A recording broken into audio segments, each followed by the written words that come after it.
Welcome to another edition of Voice of Tomorrow. Voice of Tomorrow is a program made for young tertiary students who want to debate and who want to join the diplomats.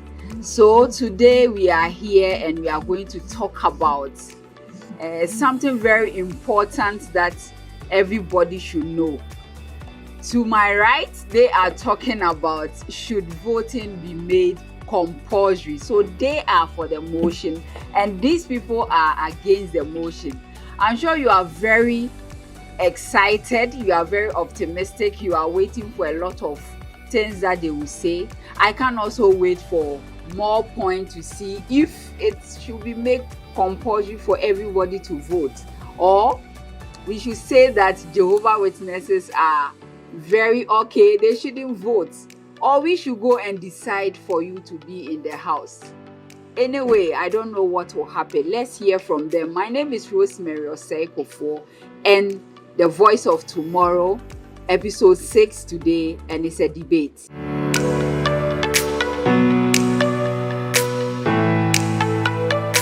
Good day, ladies and gentlemen. My name is Abuaji Berma, and our topic for today is actually a debate who says, should the voting be made compulsory for all citizens? And I'm for the motion. Kindly vote for me, but I'll be agree. The chairperson, panel of judges, accurate timekeeper, fellow debaters, ladies and gentlemen, it's with warm greetings I stand before you all and I start this debate. My name is Abuaji Berma Yausichi Asa. I'm from the University of Professional Studies, Accra, and I am part of Voice of Tomorrow, the first ever tertiary edition. Our topic for today is, should voting be made compulsory for all citizens? And allow me just to go back a time in the history of Ghana where we had a chieftaincy regime. Now, in this regime, if you're not part of the royal family, there's no one available for you to inherit. So this is how it goes by. Let's say I'm a king and I have daughters, I have sons. Now, automatically, my son becomes a prince, my daughter becomes a princess. When I leave my stool in office, my son will have to take over, whether he's ready or he's not ready. Fast forward, times have come, times have moved from time to time, generation have come, generation have gone. And now led to a time of where in Ghana the Gold Coast, we got colonized by the British. So when we got colonized by the British, the regime had shifted. So we're now being controlled by external forces. Since we're being controlled by external forces, we really didn't have a say. Most of our own people were slaves. Literally, everybody was a slave. You couldn't do what you wanted to do. They give you curfews, they tell you what to do. You're under your master. I mean, there are so many restrictions that you were under, and this was very bad. Time passed. Then we finally got some few people who we now and we still call the Big Six, who was led by Dr. Kwame Nkrumah. He led this political regime. He led Ghana, he led the Gold Coast into independence with 5 other people. Now, even though at that time there was no voting, there was nothing like who should go, who shouldn't go, but I mean, he believed in himself that this was the time that Ghanaians have to be free, this was the time that independence has to come out, this was the time that our voices have to be heard. And this is more of what I'm going to talk about. Now, we are now in a time of democracy, as defined by Abraham Lincoln, governments of the people, by the people, and for the people. Basically means that everyone's opinions, everyone's matters is being brought into conclusion. My first point is first of all, is compulsory voting. Compulsory voting is a system where eligible voters are made to cast their votes or cast their ballots in an election, whereby we have parameters, and these parameters are that there are either going to be penalties or there are restrictions. The penalties could say you could pay fines. So in a country like Brazil and Australia, where voting is made mandatory or compulsory, they are going to pay fines if they miss an election. That is if they don't say in advance that this is the reason why I couldn't make it.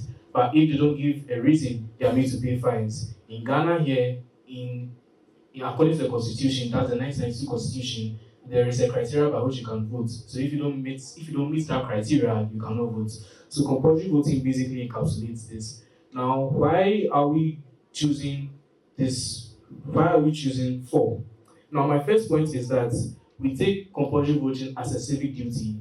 Many people in Ghana are supposed to pay taxes. Even though some people actually dodge their taxes, many people are supposed to pay taxes. So we want to make compulsory voting part of our life because let's take it as a civic duty. Now we all believe that rights go with responsibilities. So rights to vote and be voted for. So I go and contest an election and be voted for, have the rights to vote. So as a civic duty, we are narrowing everything down to it being a platform where each and everyone's consent is being taken into consideration. We don't want to leave this thing into a place where only the rich, the powerful, the affluent, the wealthy people only have.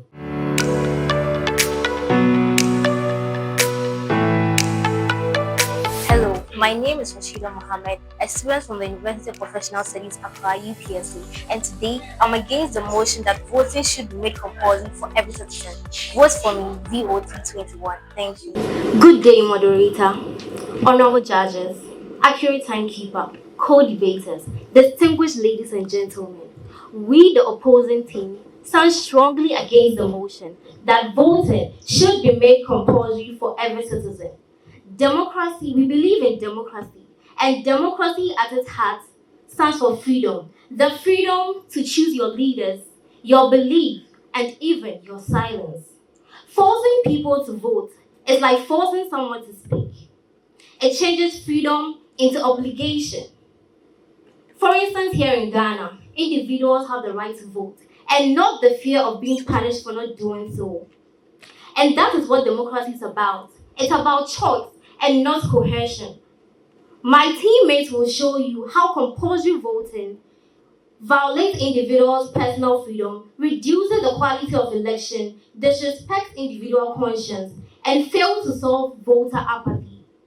I would like to add that our fourth speaker will be doing the rebuttals. Thank you.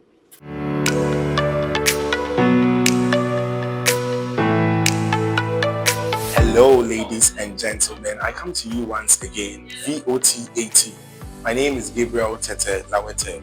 And today's topic is actually a debate. Today's episode is about a debate contest where my side is arguing that voting should be made compulsory. I once again urge you all to vote for me at VOT 18. Thank you. Ladies and gentlemen, standing on already existing protocols, my name is Gabriel, VOT 18, and we stand that voting should be made compulsory. Already, my first speaker has already established how voting being made compulsory looks like and what the framework seeks to achieve.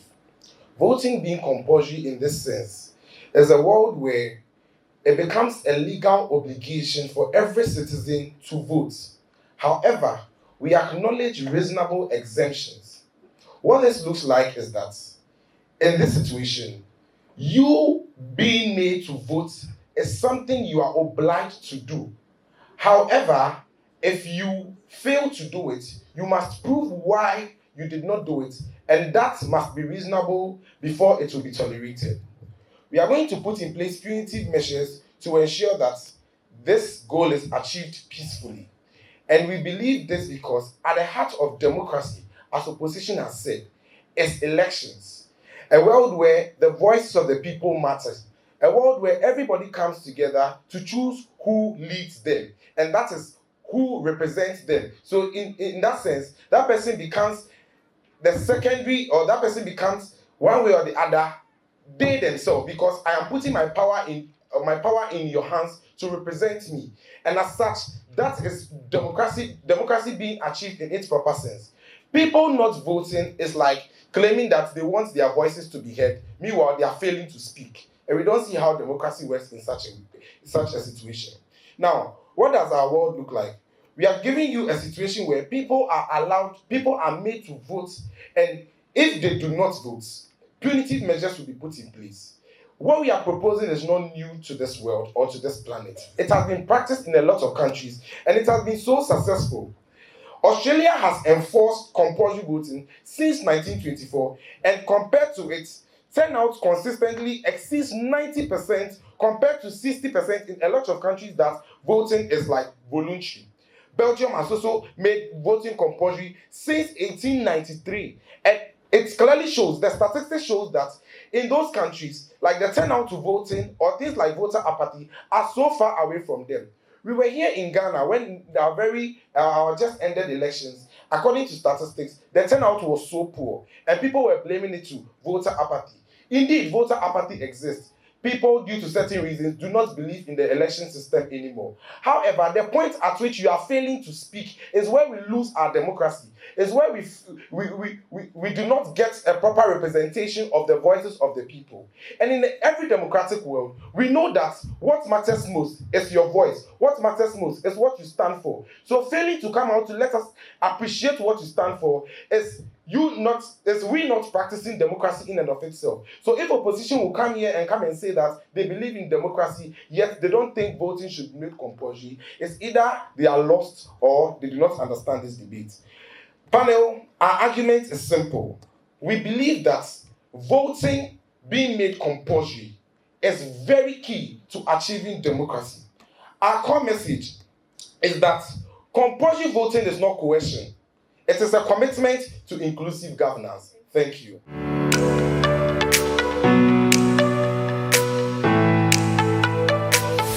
My name is David Onenson. Today's topic is on whether voting should be made compulsory for every citizen. Kindly vote for me on VOT7. Thank you. The first problem with compulsory voting is that it focuses more on quantity rather than quality. Proponents may argue that it increases voter turnout. Yes, that's true, but it does not increase understanding and commitment. In Australia, where voting is compulsory, voter turnout exceeds 90%. But many of these votes are donkey votes, random votes, or spoiled ballots just because they want to avoid a fine. According to the Australian Electoral Commission, a large number of these votes are meaningless every election. So yes, people are voting, but they are not necessarily thinking. Closer to home, in Ghana, when citizens vote, they do so out of belief and not fear. That is the voluntary spirit that makes our democracy unique and genuine. Democracy is not about numbers, it's about value. A false vote does not strengthen democracy, it rather weakens democracy. My next teammate will continue with the rest. Thank you.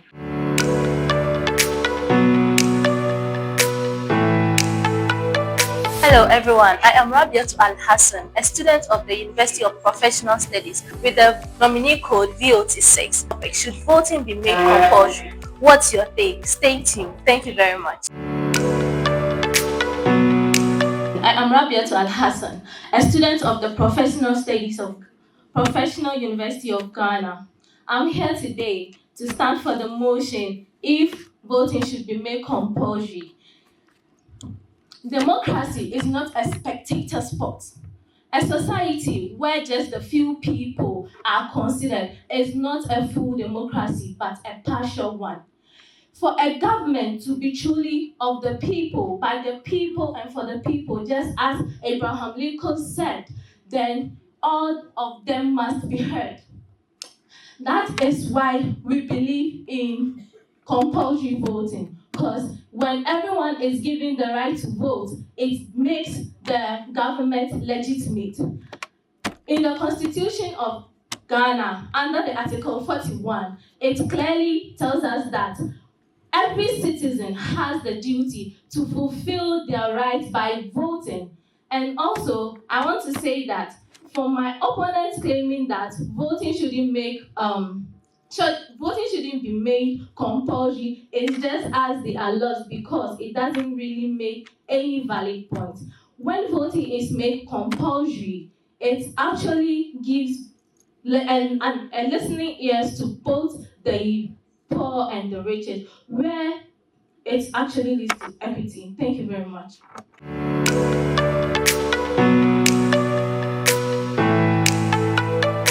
Hello everyone, my name is Elsimakapi Papa Efree, a level 200 student at Impact. Today I'm going to be talking about whether or not voting should be made compulsory. Kindly vote for me at VOT2. Thank you. Hello everyone, my name is Elsimakapi Papa Efree.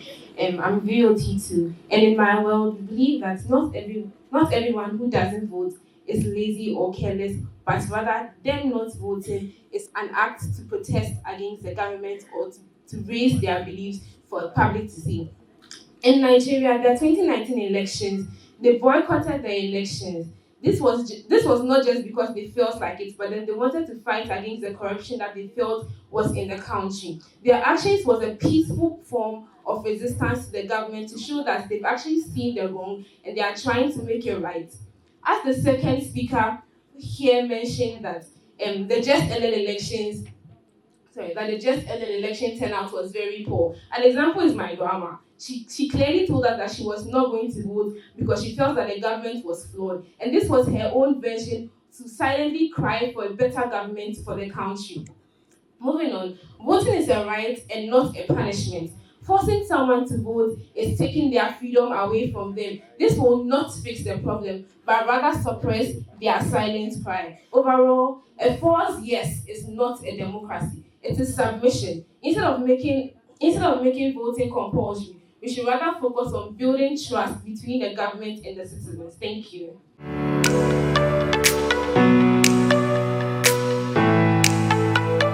Hello everyone, my name is Kanton Jamila Ahmed.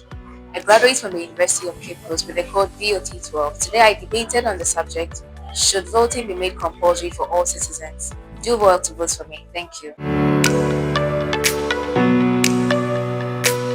Respected judges, co-debaters, ladies and gentlemen, the motion before the House is, and I quote, should voting be made compulsory for all citizens? Now, before I begin my argument, let me run you through a very brief history on Ghana's quest and struggle for independence. Right from the colonial rule through to our independence in 1957, we have tirelessly fought for just one thing, and that is democracy. Democracy, simply put, is government for the people, by the people, and with the people.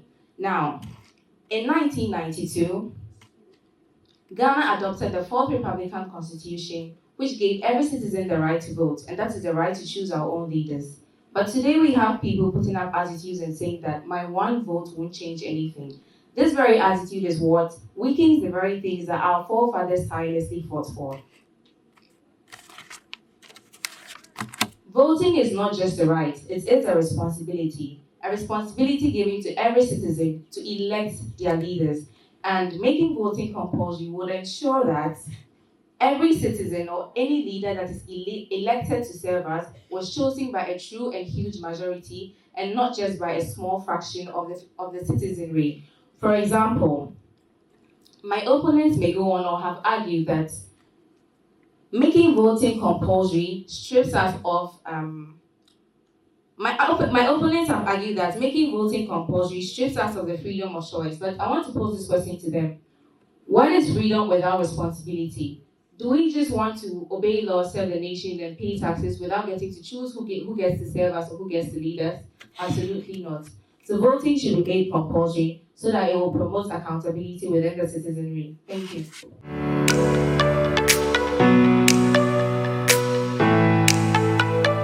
Is voting a right or an obligation?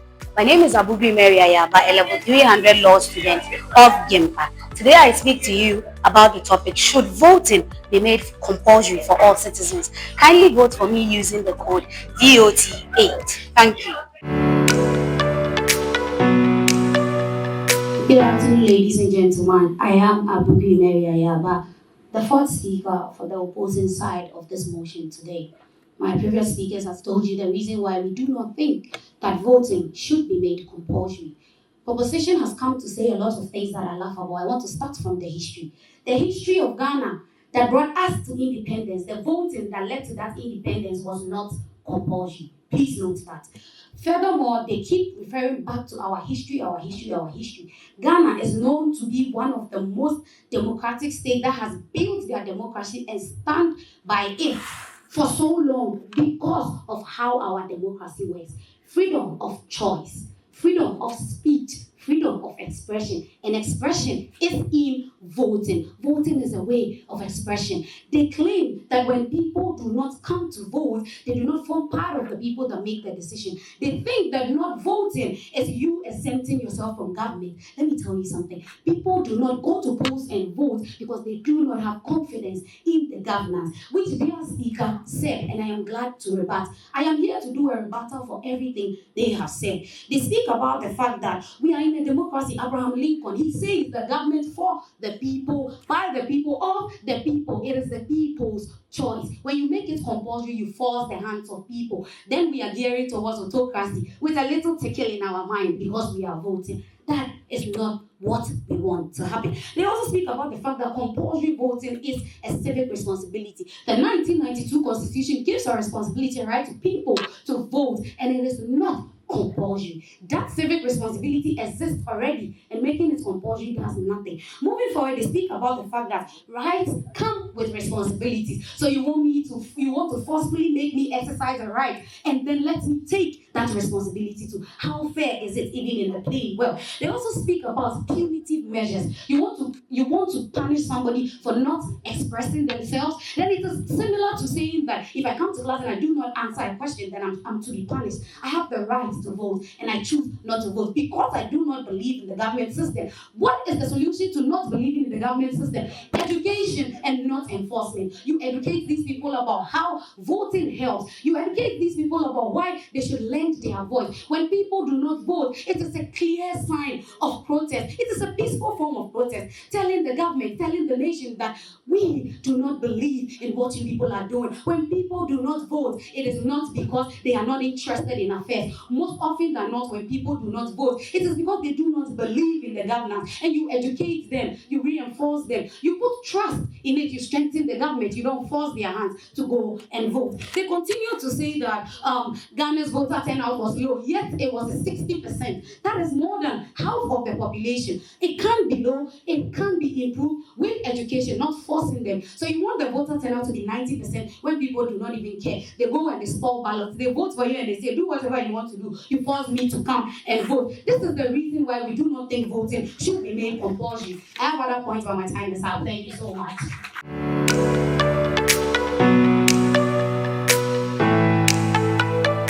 Chumoy Marala Zaneto is my name, and today we are talking about should voting be made compulsory for everyone in Ghana. And trust me, I'm going to deliver my point. So kindly vote for me as VOT 17.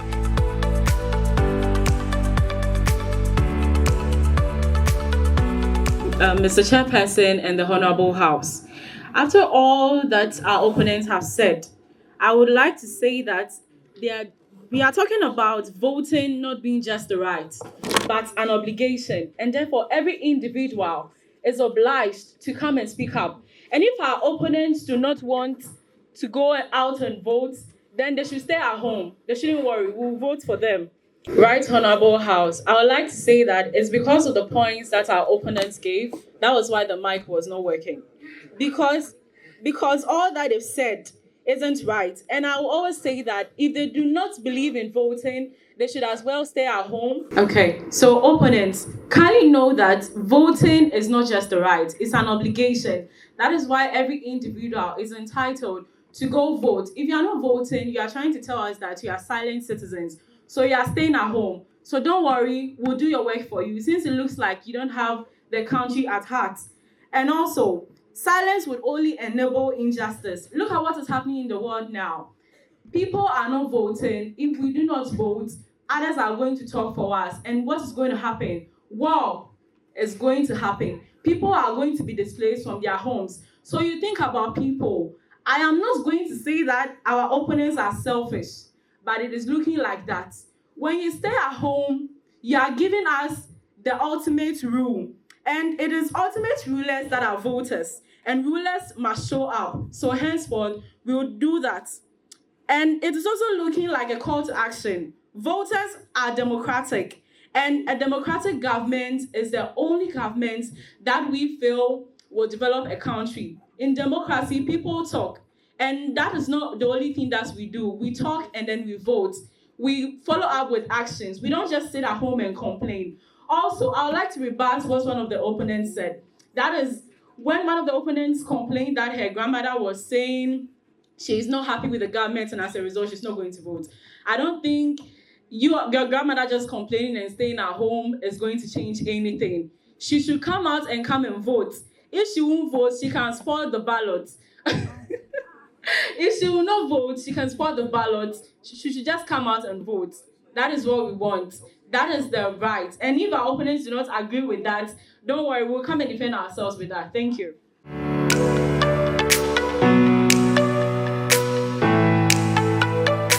Hello, good evening, lovely people of Ghana. Thank you very much to Stanbic Bank for sponsoring Voice of Tomorrow. Today, I'll be arguing as to whether or not voting should be made compulsory. I'm sure you're wondering which side I am on. Stay tuned, stay glued to your seat, and watch me perform on stage. Thank you very much. Keep voting for me using my code VOT15. Thank you once again.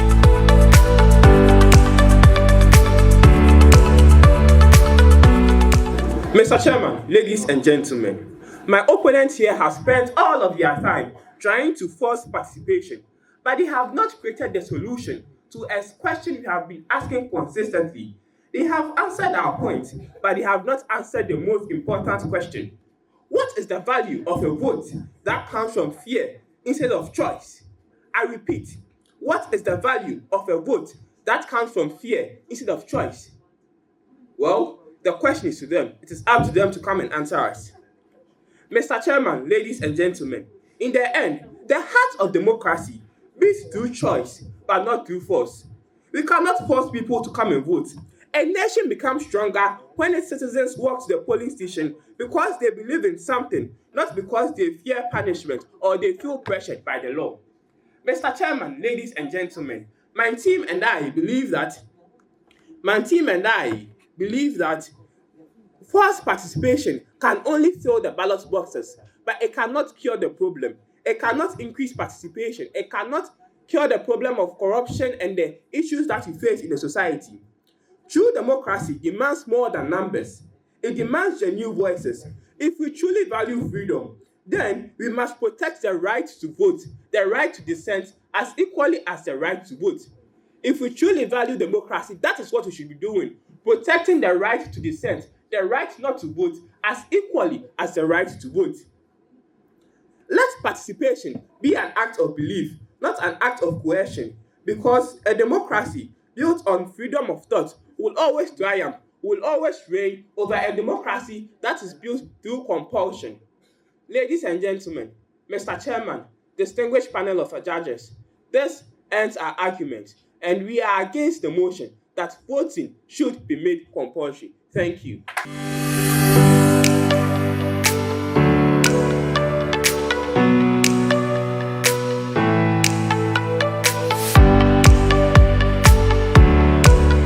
Yeah, the house has been so hot with a lot of arguments.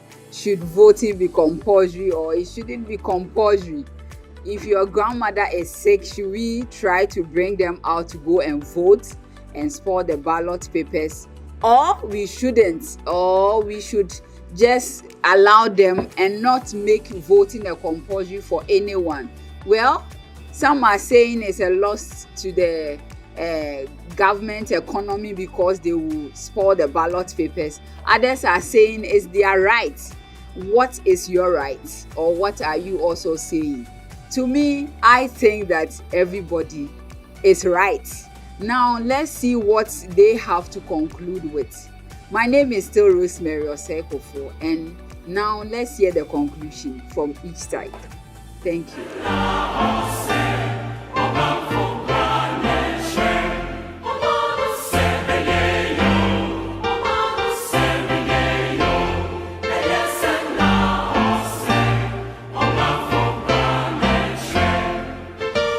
Standing on already existing protocols, our stance is one. Voting should be made compulsory. We've already explained to you how voting being made compulsory looks like. It is not a world of coercion. It is not a world where we go and hold people's necks, drag them to polling stations, and force their terms onto ballot papers. It's a world where we encourage people to engage in civic activities, because voting, in as much as it's a way of expressing your freedom of expression, it is also an obligation. It is your responsibility as a citizen to perform. And so you failing to vote is like you shirking your responsibility. It's like you not being political, you not being patriotic enough, and as such, voting should be made compulsory. The argument about punitive measures is not like dragging people and jailing them because they fail to vote. I mean, there are mild ways of ensuring that people do the right thing. In Austria, people are made to pay little fines as a way of what? Encouraging them to express or realize their civic participation. And as such, the argument on whether or not the argument on nothing about punishment makes a strong democracy is so flawed, because in every democratic regime there are measures put in place to ensure that people oblige, people follow rules, people do what is expected of them. So if voting is an obligation and we are failing to do that obligation, we putting punitive measures there is not something new to the world of democracy. And thus our argument is simple. Voting should be made compulsory. And the point on people coming out to support ballot papers was just to like lighten out the whole house and make us laugh a little bit. Nobody's spoiling ballot papers, but as a citizen, it's your civic responsibility to vote, and as such, failing to vote is a striking of responsibility, and it is you being unpatriotic. Thank you.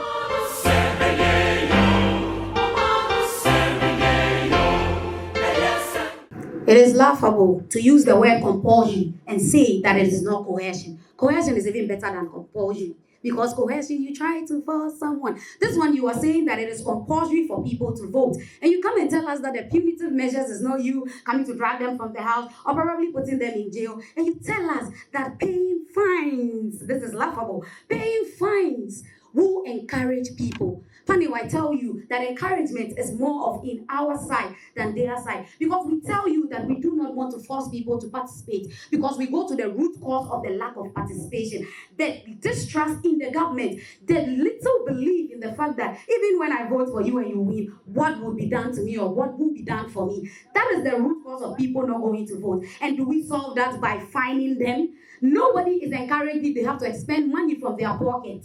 Nobody is encouraged. Not even the people that spend that money to buy things for themselves. It is a laughable point from there, and it should be totally disregarded. They come here and they tell us the fact that the way our democracy goes is only a few people that participate, which is obviously a lie. Let me remind us that the right to vote exist side by side with the Constitution. They came to mention the Constitution, and I'm glad about that. The Constitution also gives freedom of expression, freedom of speech, and freedom of religion. You come here to tell us that you will find people that do not vote. What about the people that are Jehovah's Witnesses and their religious beliefs does not give them the freedom or the right to go and vote? You infringe on their religious rights, and you stand here to tell us that it is an obligation and therefore everybody should go, and if they don't go, they should be fined. My freedom of religion is being trampled upon because of an obligation that you think that I should do. This is in no way acceptable. Also, the freedom of speech. I have said that voting is a way of expression. It is a way of expressing my like or dislike for a particular governor. And immediately you make it compulsory where I do not have the choice, because whether I do it or not, I will be fined. Then you take away freedom of expression from the people. So if we have one right that says, oh, the right to vote, and then you are trampling upon people's freedom of expression and their freedom of religion, we cannot in any way accept these kind of arguments. They come here and then they make very, very frivolous points about the reasons why voting should be compulsory. I would like to add just one point to my team's point. If we make voting compulsory, malicious politicians will take advantage of that. Even right now that voting is not compulsory, people go and give rice, whatever have you, so that people will come and do what? Vote. Imagine making it compulsory. At the end of the day, everyone has to turn out. Uninformed voters will be very, very gullible, because they will be used by these malicious politicians. They'll just come and tell you that you have to vote, right? If you don't vote, you'll be fine. I'll give you this. Go and vote for me. And then there will be a system where a leader or a governor has been chosen. They claim that because everyone will vote, then that is government for the people, by the people. What is decision making if it is not from your own self? What is decision making if it's not from your own thinking? We cannot continue to take their arguments about the fact that when everybody participates, it strengthens democracy and all, because it doesn't. It weakens it. It leads to people that are incompetent in our system, just because an uninterested and an uninformed voter decided that, well, let me go and vote so that I will not be fined. How many people have money in Ghana to pay for fines because they did not vote? This is not even an argument for today. And I would like to leave the floor for my last speaker to conclude on whatever we have to say. Thank you.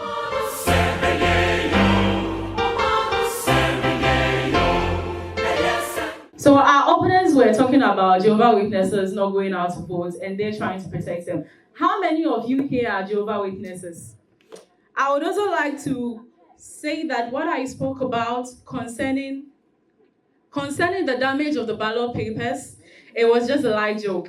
And I wouldn't want the House to think anything serious about it. Thank you.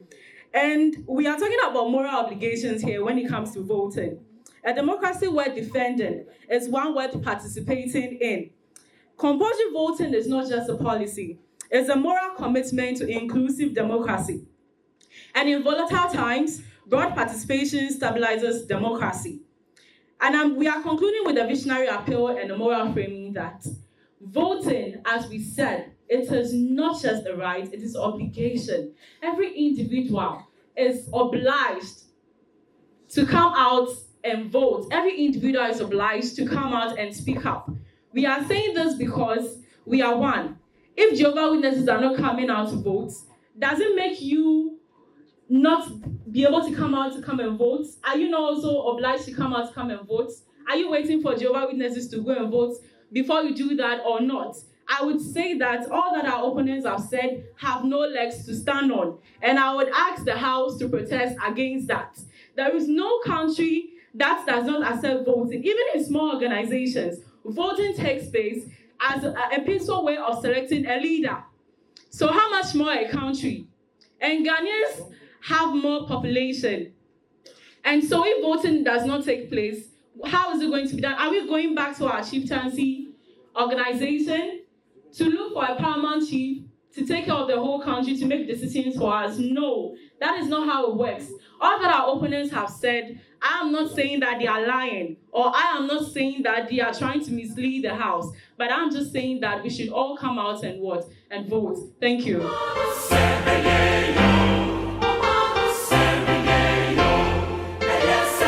Mr. Chairman, ladies and gentlemen, my opponent here has spent all of their time trying to force participation, but they have not created the solution to a question we have been asking consistently. They have answered our point, but they have not answered the most important question. What is the value of a vote that comes from fear instead of choice? I repeat, what is the value of a vote that comes from fear instead of choice? Well, the question is to them. It is up to them to come and answer us. Mr. Chairman, ladies and gentlemen, in the end, the heart of democracy beats through choice, but not through force. We cannot force people to come and vote. A nation becomes stronger when its citizens walk to the polling station because they believe in something, not because they fear punishment or they feel pressured by the law. Mr. Chairman, ladies and gentlemen, my team and I believe that forced participation can only fill the ballot boxes, but it cannot cure the problem. It cannot increase participation. It cannot cure the problem of corruption and the issues that we face in the society. True democracy demands more than numbers. It demands genuine voices. If we truly value freedom, then we must protect the right to vote, the right to dissent, as equally as the right to vote. If we truly value democracy, that is what we should be doing, protecting the right to dissent, the right not to vote, as equally as the right to vote.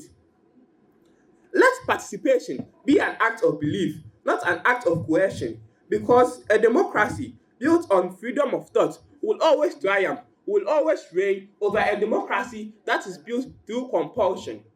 Ladies and gentlemen, Mr. Chairman, distinguished panel of judges, this ends our argument, and we are against the motion that voting should be made compulsory. Thank you.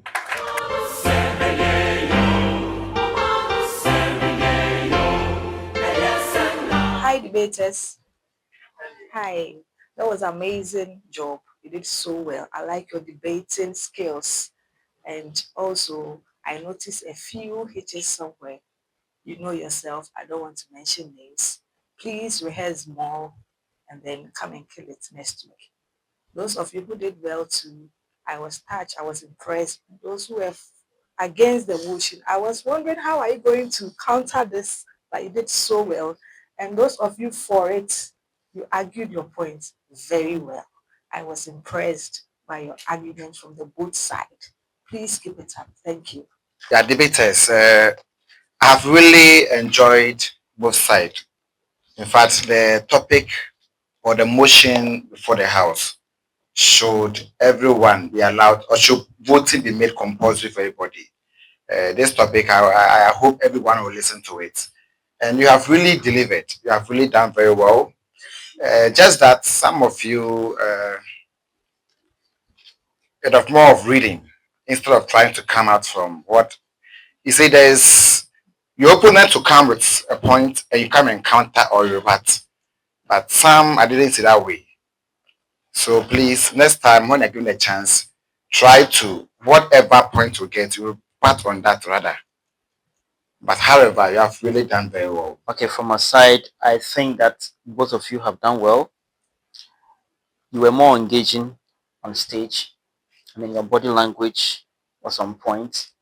You were more expressive, and you came out with a very good, strong point. Okay, so to cut all, I think you've done it very well, and keep it up. Most of you have actually improved. Okay, so keep it up. Thank you. All right, that was amazing debate, and I believe that we've all taken one or two things, and then we are going to go by it. Next time when you are going to vote, then you remember that VOT was also talking about it, that it's very important to vote.